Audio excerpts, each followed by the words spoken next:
All right. Can you hear me in the back? Good. Thank you. Hot outside. All right, so we're still talking about neural networks. So we're going to be talking about that for a while. So last time, right, we started on this journey of neural networks, and we saw what a basic structure of one of these things can look like, right? So we motivated it from the perspective of, well, maybe instead of hand designing features, we can try to learn features that are good, right? That's, I think, one of the easiest ways to understand intuitively what a neural network is trying to do. And the way that we parameterize this thing, the way that we define it, is by these successive nonlinear transformations, right? That go from our input x and hopefully result in some features, which is some complex nonlinear function of x, that hopefully we can take those features, put a very simple model like a linear model on top, and then the whole thing is just going to work, all right? Because we're hoping and praying. Actually, we can do a little bit better than hoping and praying. How do we actually guarantee or try to make it more likely that the features that we learn are actually going to be useful for a simple model like a logistic regression model or something like that? That's the key question that we're going to investigate today, or that we're going to start investigating today. Okay? The basic idea is, we have now defined the structure of, x to some complex features. How do we actually make sure that the features that we're learning are the ones that we actually want? Yes.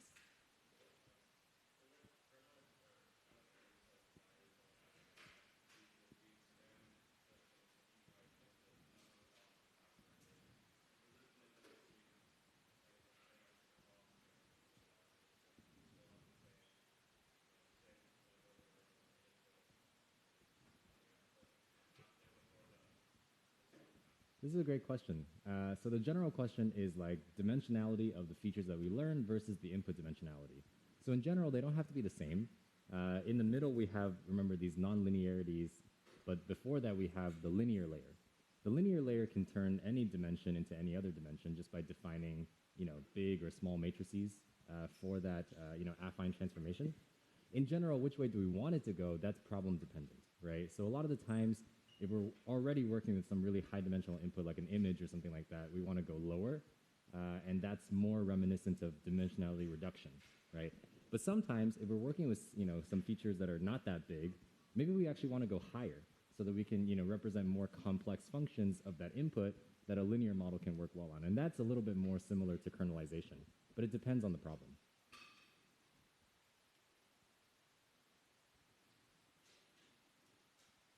Okay, so how are we actually going to make these learned features good for this linear model that we're going to put at the end of our neural network? Well, usually we utilize this concept called end-to-end learning, which is basically train the entire model, the entire neural network, on that same objective. Okay, so the linear model at the end is going to be trained for accuracy or something like negative log likelihood loss, something like that. We're going to extend that and just say we'll train the whole neural network, all of the parameters, on that same loss, on the negative log likelihood loss. Okay, and today we're going to see how we actually do that in practice. But that's the high-level idea: is that the features that we're going to be learning, they're no longer hand designed. They're no longer following some other objective like maximize information or something like that. They're now specially crafted to obey that same loss that the linear model is trying to optimize. That's the big idea behind neural networks. We're going to do this with gradient-based optimization, so hopefully everyone still remembers that somewhere in the back of their mind. We'll do a little bit of a refresher, but it's also good to sort of go back and look at some of those slides that we did back in the linear classification part of the class. And we'll see how gradients can actually be computed for all of the neural network parameters via an algorithm called backpropagation. Okay, backpropagation is complicated the first few times that you see it. So we'll try to walk through the math of it, but it's okay if you sort of get lost on the way.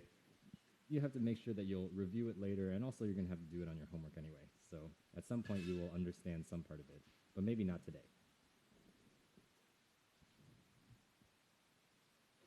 But let's actually start from the perspective of gradient-based optimization, and in particular, gradient descent, right? So remember, this idea of gradient descent was there are some problems that we can't just write down an analytical solution for, right? Like linear regression, we can a lot of the times, but other problems are not so simple. So instead, we rely on iterative optimization, where we continually refine our parameters until they minimize the loss function as desired. How do we do that? We use the gradient of the loss function with respect to those parameters. The gradient basically tells us how our loss value changes as we change the parameters a little bit.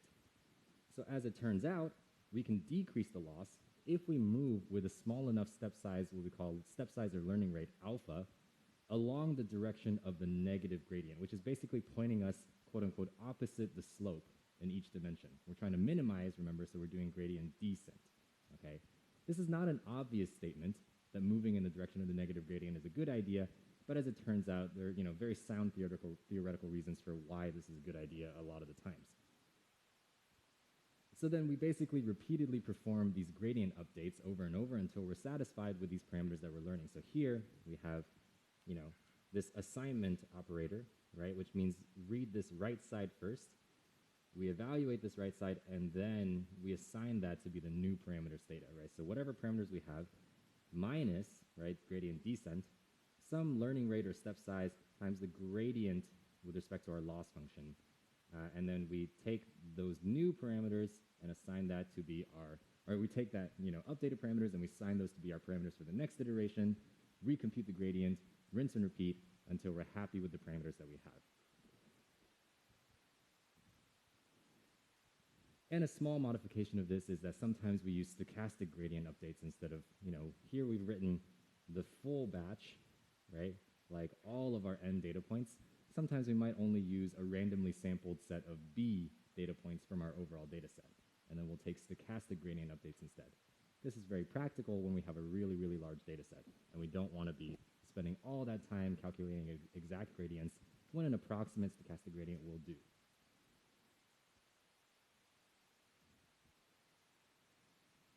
So remember, this is how we trained, or how we learned about training our logistic regression model, right? Our logistic regression model, we trained using gradient descent, and we worked out what the gradient with respect to theta actually is for those parameters, right? We actually worked out, analytically, the gradient of loss with respect to theta. There, theta is just one single matrix, right? Or maybe even one single vector if we're doing binary classification. So there it was actually quite simple. But now we have a really big theta. Remember, our theta is all of the parameters in our neural network. So how are we going to do the same thing here, right? So that's the key thing that we're going to learn today about, is this backpropagation algorithm that basically lets us compute these stochastic or full batch gradients with respect to all of our neural network parameters, which is a little bit more complicated, obviously, than just doing it for a logistic regression model, but it's still pretty, it's pretty efficient in terms of calculating the gradient with all of the parameters that we have. And that's what's going to enable our end-to-end learning, right? Doing gradient updates on all of our neural network parameters with respect to the same loss is going to encourage the features that we learn to be useful for this linear model when it's making classifications or whatever it needs to do on this task at hand. So that's the big idea.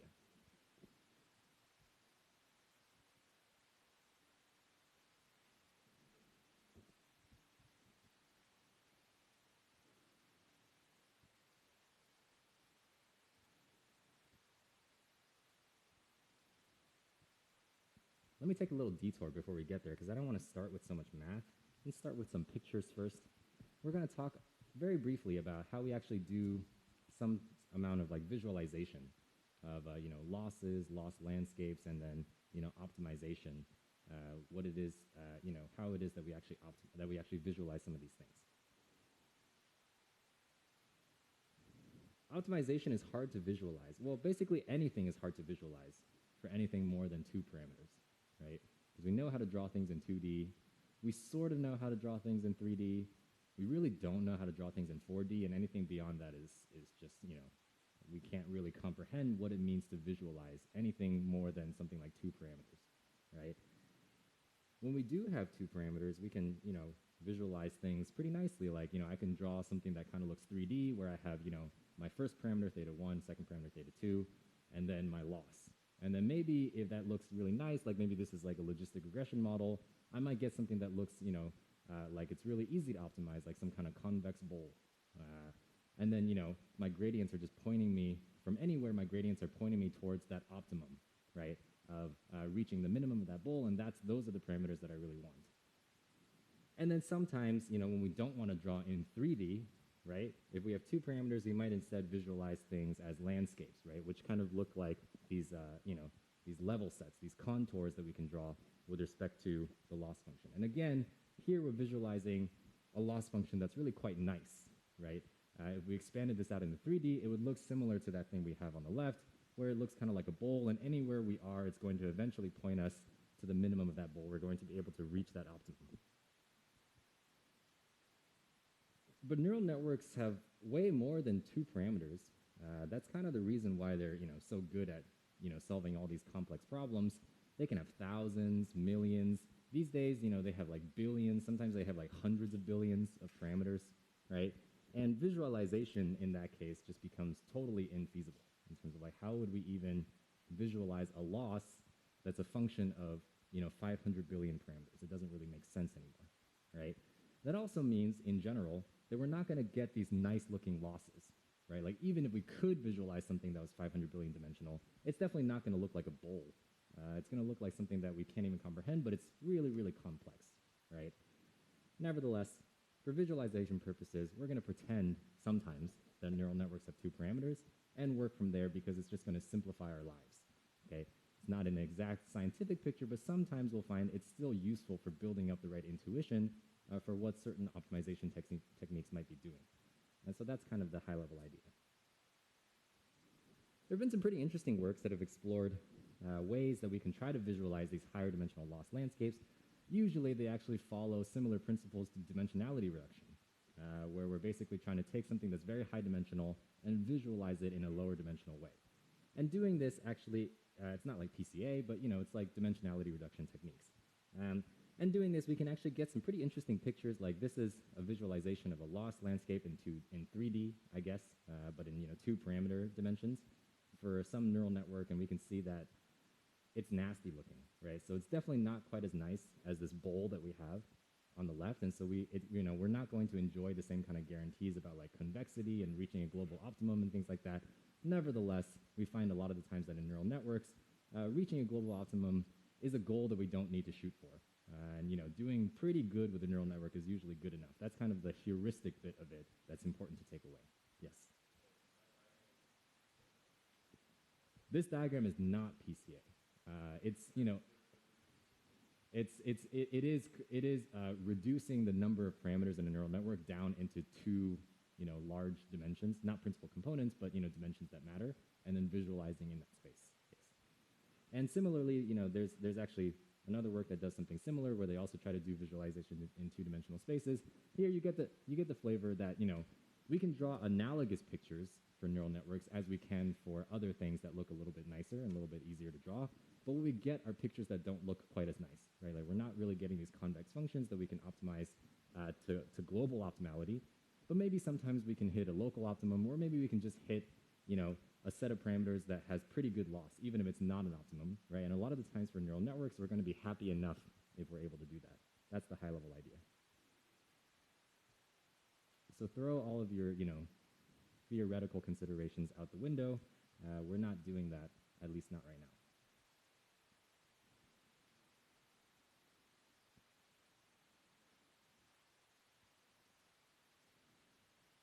Remember, we did a little bit of, this visualizing gradient descent. And so I wanted to do this one more time so that we can sort of all have the same picture in mind about what gradient descent is actually doing. So here we have this loss landscape, which again looks really nice. We might not get things that actually look this nice, but one can dream. And here's like this optimum that we're trying to reach, right? It's right there in the middle. Let's say that I start from here, and I pick like, a random initialization of my parameters. What gradient descent is going to do is it's going to compute the gradient of the loss function with respect to my parameters. Here I only have 2 parameters, right? And I'm going to move with some step size alpha in the direction of the negative gradient. When I draw these loss contours, basically, as it turns out, moving in the direction of the negative gradient, that was really not pretty. moving in the direction of the negative gradient actually corresponds to moving perpendicular to the tangent line of the contour at that point. That's just, geometry. Okay, so, it's not important as to exactly why that is, but basically I'm going to be moving in this direction, okay? And this is perpendicular to that tangent that I draw at the contour. And, depending on, whatever my, step size might be, I move, whatever my alpha is, I'm going to move with some, magnitude in the direction of my negative gradient and maybe, arrive at some new point, okay? What do I do at my new point? Well, I compute my new gradient, which is, tangent to the lost contour here, and then I move in a direction, perpendicular to that tangent. That's going to be my gradient. Here, my loss value would be lower, right? I'm closer to the optimum, so my gradient's going to be smaller. So therefore, even with the same alpha, I actually don't quite move as far as I did previously. So maybe I only move to about here, right? And then I'd rinse and repeat. Now maybe, get somewhere here, rinse and repeat, so on and so forth ad nauseum. Right, so you can see that basically what's going on here in gradient descent, at least visualized in this way, we are making progress towards this optimum, right? We're getting closer and closer to the yellow star. There's definitely some wasted effort in terms of this sort of ping-ponging, oscillating back and forth behavior. And there are, techniques, better optimization techniques that we could use in order to try to mitigate those. But in general, we are making progress towards that optimum. And eventually, if we take enough gradient steps, we're going to get there or somewhere close to there.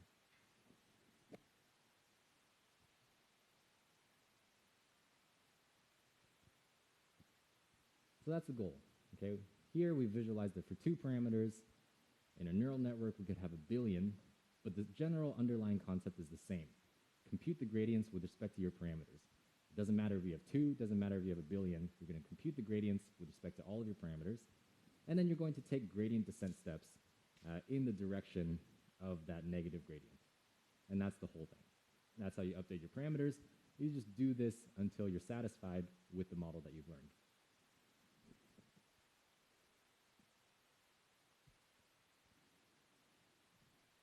Okay, so we're soon going to be diving into a little bit more math.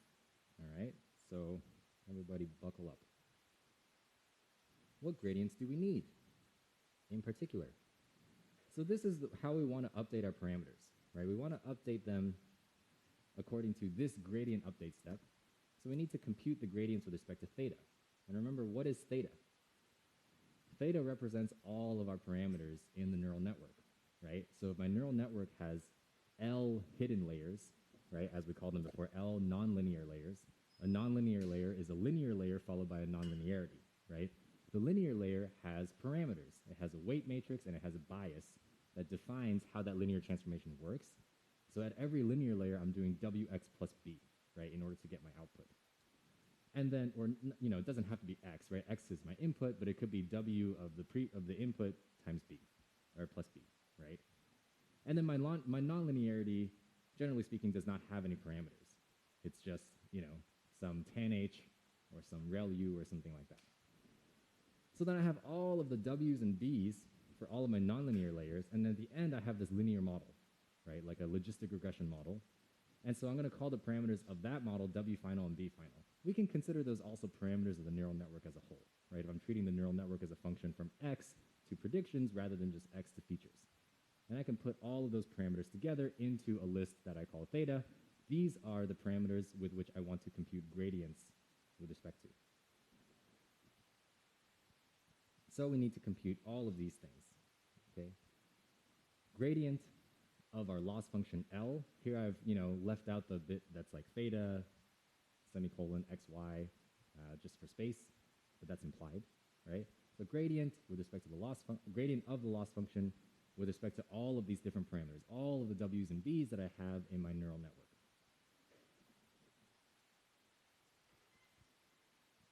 How do we actually compute these gradients? Well, we're going to talk about 2 different approaches. Actually, it's always nice when we have multiple approaches to doing the same thing, especially because then if you ever try to implement these things, you can check one against the other, right? And make sure that they're both correct because they match. These 2 different approaches kind of follow different paradigms.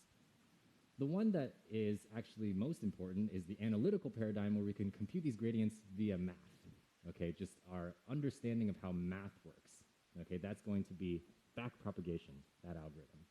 But there's also a numerical definition of a gradient, of an approximate gradient, that I can use in order to check that answer. And this follows a method, a numerical method called finite differences, which is actually the first thing that we're going to talk about. Hopefully it's fairly simple, at least a high-level idea, but it's the less important one, so to speak, because back propagation is actually the algorithm that we're going to use.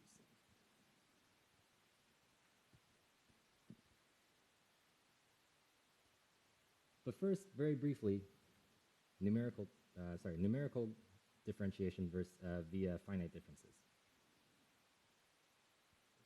Here's a bunch of math, or actually it's not that much.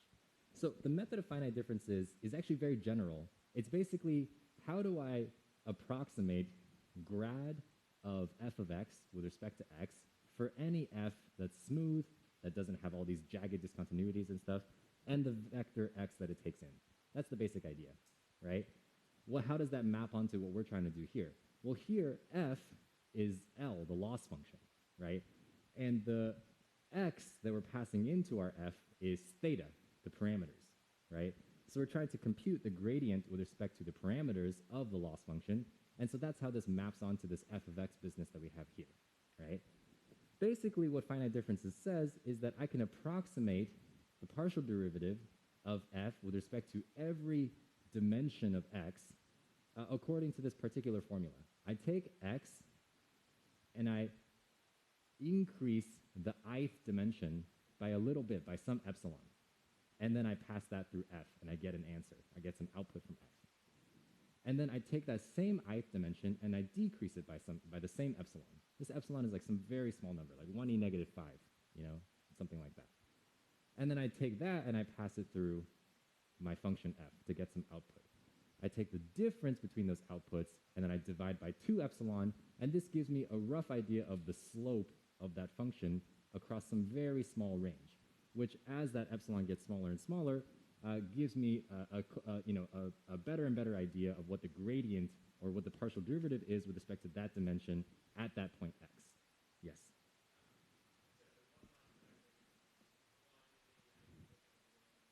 Yes, thank you. So here I've used the shorthand for how to write this, where EI is a one-hot vector. Basically, EI means a vector of the same dimensionality as x. In the ith dimension, we have 1. In all other dimensions, we have 0. Yes.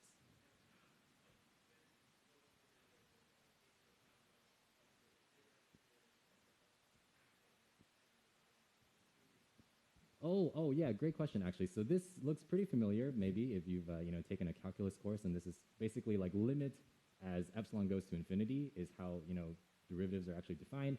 Here, actually, I've done something a little bit different, maybe, than what you've seen before, where I have this kind of like double-sided,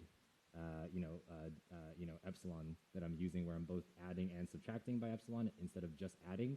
I think theoretically it shouldn't matter as long as you have a sufficiently smooth f, but in practice, using this kind of approach usually gives you more accurate approximations for the same epsilon, which is perhaps obvious. Okay, so maybe you can start imagining how one might translate this into code, right? You need to define a programming function f that takes in some vector x, and then you have to repeatedly evaluate that function with perturbed versions of that input x, right? You take all those outputs and then you divide by the right 2 epsilon, and you should start getting approximations of what those derivatives, those partial derivatives, are. And this, like we said before, is a definition of partial derivatives as epsilon goes to 0. In the limit, we recover the exact partial derivative as long as that function f is sufficiently smooth. But you can also perhaps imagine, based on this, sketch of how this would work in practice that I just described, how slow this might be. So think about how slow this would be to do for all of our network parameters. Okay, let's actually think about it for a second. So how many calls to this function f do I need to make in order to evaluate the gradient with respect to all of my parameters? Yes. So it's pretty much the size of the number of parameters that we have, right? The size of theta. It's actually 2 times that because we're making 2 calls to f every time, right? So here, imagine if I have 1 billion parameters, I'm making 2 billion calls to this neural network model in order to get a single estimate of my gradients that I take 1 gradient descent step on, and then I have to do this all over again at the next step, right? So this is really prohibitively slow. It's not a good idea that's going to scale very well with neural network size. And so in general, neural network training does not actually follow this paradigm. It just wouldn't be feasible to do so. Yes? Even with vectorization and stuff, is it not computationally efficient? Yeah, so the high-level bit there is that if I wanted to do maybe like batch computation of these gradients, maybe by putting all of these perturbations into a vector and then passing those through, then I run into memory issues because I have to push all of that huge 2 billion dimensional batch or whatever through my entire network. I don't usually have like a CPU or a GPU that has enough memory in order to actually do that. So I still need to split it up in some way, and usually there's just not a good enough trade-off between memory usage and computational efficiency that makes this any kind of feasible approach.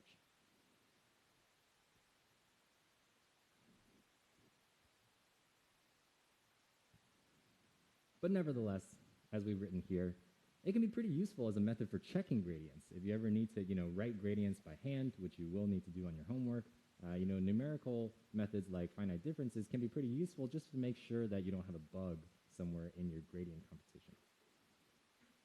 And in particular, you'll probably check the gradients against numerical differences when you're computing them via backpropagation, the analytical method. And so this is kind of the way that people actually compute gradients for neural networks, but you want to make sure that you're doing it correctly, and doing it correctly usually means checking it against finite differences and making sure that the 2 outputs actually agree. Okay, because if they agree, it's very likely that they're both correct, because it's extremely likely that they're both wrong in the same way.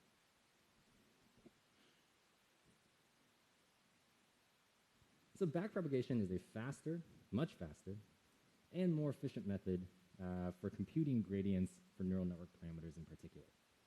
Backpropagation is basically the chain rule. Okay, it's repeated applications of the chain rule. That, in my opinion, is kind of the easiest way to think about it, even though the details of it do get more complicated. It's what really made training large neural networks very feasible and practical. People have known about backpropagation since like the 80s, but people have continuously been sort of like refining how it actually applies, in practice, and doing so has really unlocked the door for actually training these very, very large, billions of parameters type neural networks. It's called backpropagation because it's basically working backward through your network. So we call the forward direction x2 predictions, right? And when we're running our model, we give it our input x and it makes a prediction. We call that a forward pass. Okay, that's a forward pass through our network. Backpropagation is what we call the backward pass, where it's working backwards from the predictions, or more specifically the loss with respect to those predictions, back through the entire network, back to the input. Okay, and along the way, what we're doing is computing the gradients with respect to all of our parameters that we have. By working backward through the network, we do a couple things. We allow ourselves to reuse gradient values that have already been computed. This is the chain rule, right? Because the chain rule is essentially working backwards through all of our parameters. And then computing matrix vector products rather than matrix products, because the loss is a scalar. So the gradient of something with respect to a scalar, the loss, is always going to be a vector. So we basically, we're pushing that vector backwards through our network so that we can do more efficient matrix vector products rather than matrix products. These details, not super important. I wanted to put them here so that you can get a sense for why backpropagation is useful. But if you forget about these and you only remember the details of how backpropagation works, that's fine too. But you might not understand exactly how backpropagation works after today. It's pretty confusing the first few times you see it. So don't worry too much if you get lost somewhere in the next 4 slides. Totally normal. I won't hold it against you. But it is useful at some point to make sure that you understand the details, because you're going to have to implement it anyway. So you might as well learn it at some point. But here's your first exposure, maybe, to backpropagation.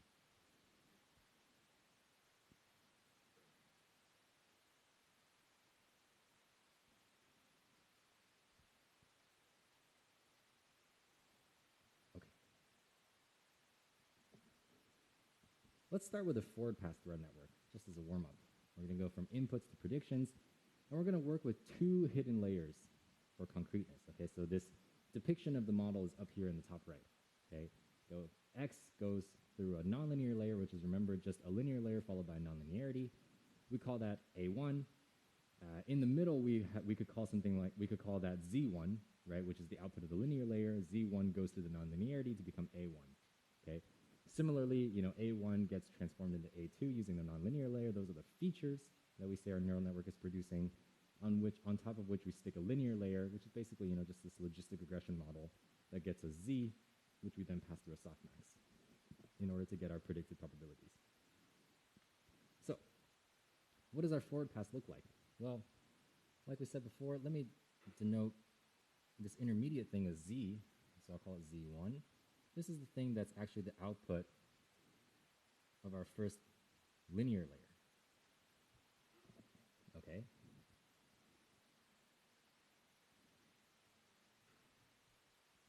And then how our A1 gets produced is actually the nonlinearity applied to Z1. So here I've denoted the nonlinearity as sigma. Okay, this could be like a tan H, it could be a ReLU. I'll just call it sigma in general to denote some nonlinearity that we're using. Once we've computed A1, we can then go through that same process to get A2, right? So Z2 is going to be W2 A1 here, right? That's the input, plus B2. And then A2 is the nonlinearity applied to Z2. And these are kind of like the features that we say our neural network is producing. Yes? Are the nonlinearities the same? Great question. Most of the time, yes. It's very, very common for a neural network to basically only have like one type of nonlinearity, maybe two if you're getting really fancy. But it's very rare for people to try to optimize for different nonlinearities at different layers.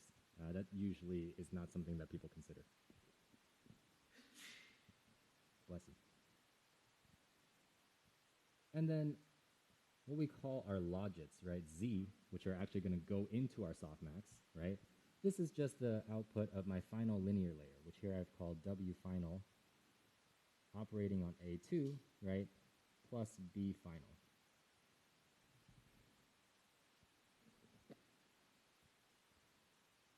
How do we compute those actual probabilities? Remember, what is our softmax, right? So P theta of some particular class Y, right, given this input, is a function of, these Z's that we produce, these logits, right? Passing it through the softmax means exponentiating and dividing by the sum of those exponentiations, right?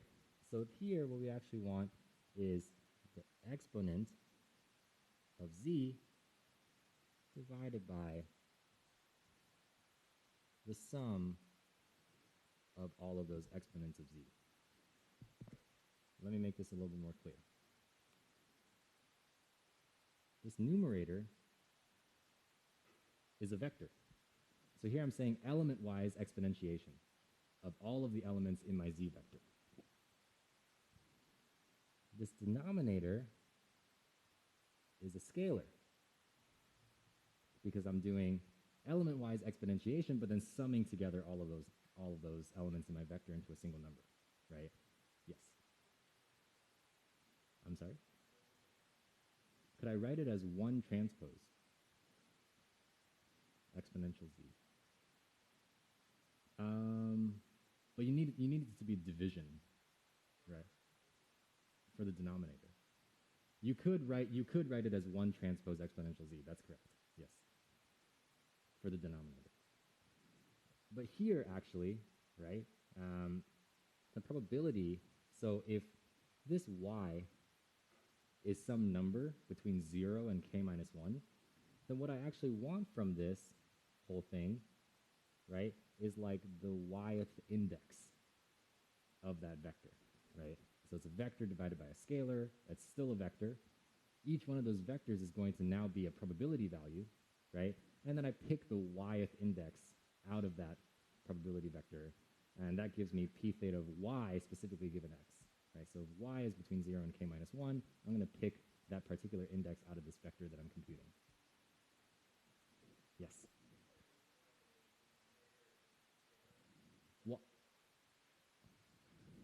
Why is the dimensionality a scalar? Maybe it's because my notation is confusing, but basically this denominator is saying z is a vector, right? A vector of logits, they're just numbers. I hit it with an element-wise exponentiation, right? So I exponentiate every number in z separately, and then that sum that I have in the beginning is just a shorthand for denoting sum all those numbers together into a single scalar. And that's the definition of softmax, right?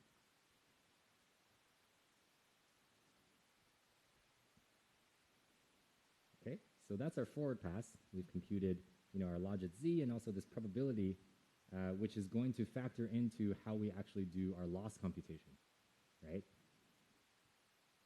So let's move on to that. Let me write this again, just so we're all on the same page.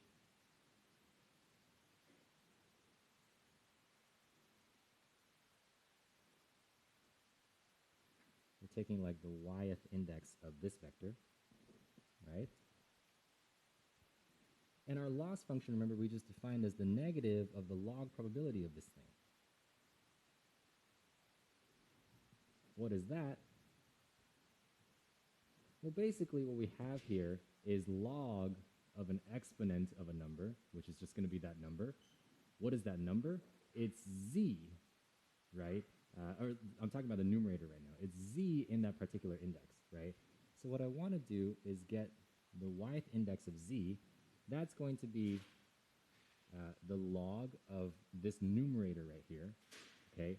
And then I would do minus log of the denominator, right? Because when I take a log of something divided by something else, I can split that up into two logs and then subtract them, right? So then here, the other term I'm going to get, let me move this over, I'm running out of space a little bit, is log sum xz. And remember, sum xz is the shorthand that I'm using, which is actually just a scalar, so I'm doing log of a scalar.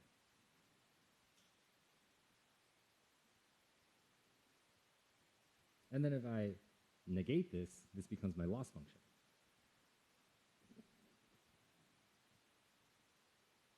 So let's write that too. So my loss function with respect to theta for some x and y is just the negation of these things. So it's just log sum xz minus that particular yth index of z.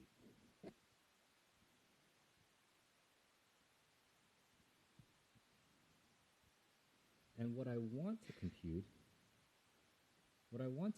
is the gradients of this loss function with respect to w and b, all the w and b that I have, right? I'll come back to the slide in a second, but remember, what w's and b's do we have? We have w1, oops, yep, w1, b1, is this working? Oh, it is working. w1, b1, w2, b2, w final, and b final, right? So we want to compute the gradient of the loss with respect to those things.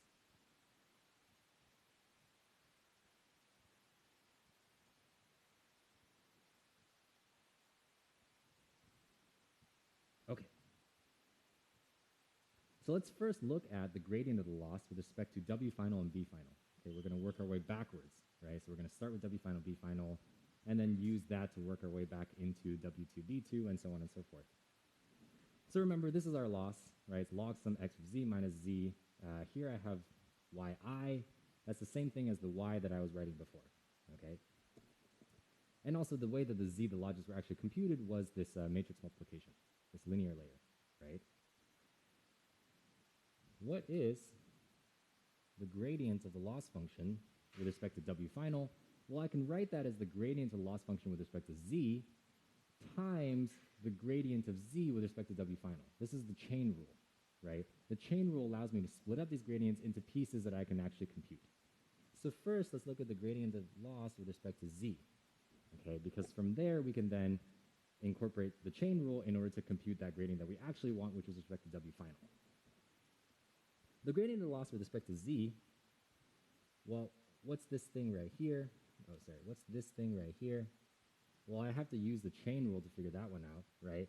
So first I have this log of something, right? So I'm going to take the gradient with respect to something first, or log of that thing, right, which is 1 over that thing, right? And then I have to take the gradient with respect to the inside, right?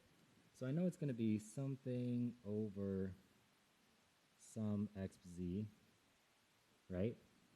And then what's the partial derivative with respect to each zi of that thing on the inside? Well, it's just exponent of that thing because the derivative with respect to an exponent is just the exponent, right? So on the top, I'm actually just going to get exponent of z. That's interesting. I actually just got a softmax out of that, right? So somehow this gradient computation actually leads me to getting back a softmax, which is actually kind of funny. It's not immediately clear why that would happen, but it does happen. And then I need to take the gradient with respect to the second term here, but this is actually just indexing into my z. So all that indexing is doing is it's a 1, right, if it's that particular index, and it's 0 otherwise. So I'm actually going to go back to my old friend, this one hot vector for the y-ith index. Here I've added an I. Sorry about that. It's the same thing as the y that we were writing before. So this is the gradient of the loss with respect to z, which is nice. But this is not actually what I need, right? What I need is the gradient of the loss with respect to W final, right? And what's the gradient of the loss with respect to W final? Well, it's the gradient of the loss with respect to Z, okay, times the gradient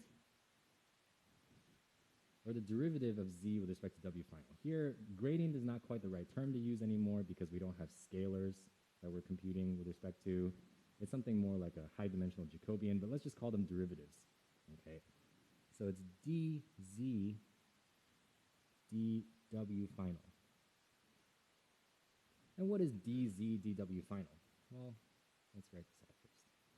dz dw final, well, if we look at how z is a function of w final, it's a linear function with respect to a2, right?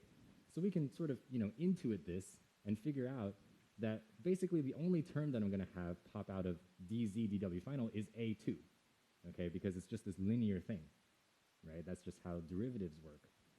As it turns out, what I need to do is I actually need to take a2 and just transpose it, and that's going to give me the correct dimensionalities, because all we're doing here is shape checking, okay? But that's going to give me the correct dimensionalities for what the gradient with respect to W final should even be in terms of shapes, okay? So this ends up being the gradient of the loss with respect to W final.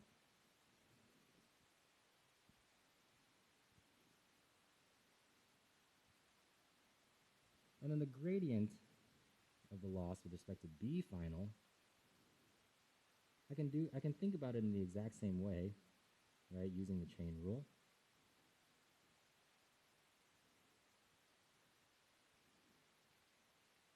But this one's even simpler, because what's the gradient with respect to Z of B final? Well, actually, this is not even like, I just added B final over here as a bias term. There's nothing that's actually really even happening here, right? So actually, that term is just 1, basically. Or it's like, more formally, it's like a sum. But here, basically, this is actually the whole expression that I get. The gradient with respect to the loss of B final is actually just the same thing as the gradient with respect to Z, okay?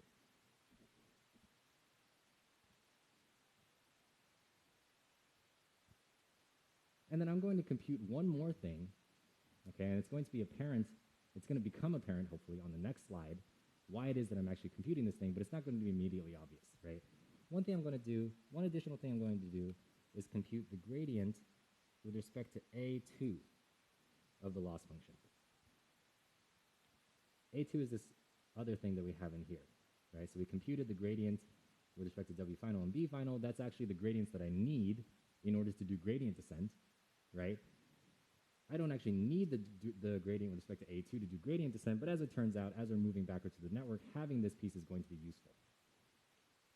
So the gradient with respect to A2 is something similar, right? It's like this thing times D. sorry, dz dA2.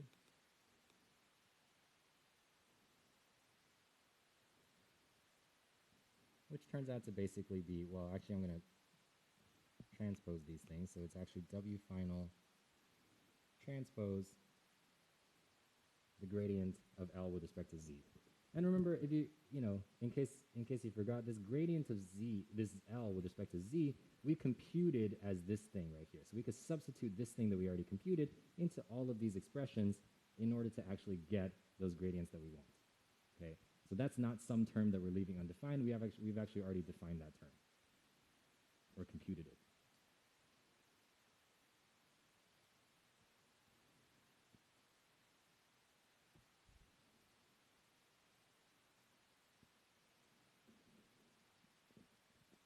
Yes.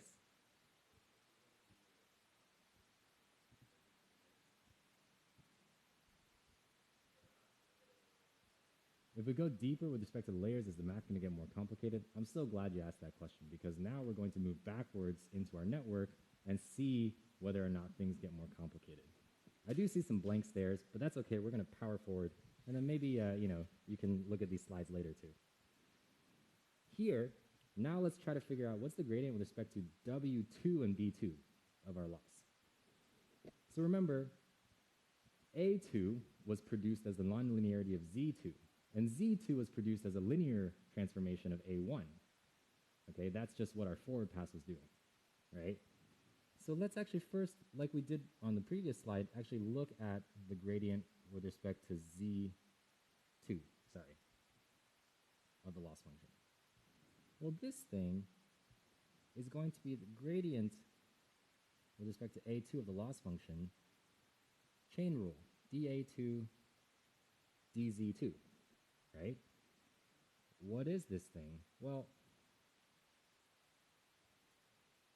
dA2 dZ2, Z2 goes through an element-wise nonlinearity, right, to get A2, which is the same dimensionality, right? So this derivative is actually going to be a diagonal matrix, right, where every dimension of Z2 only influences that same dimension of A2.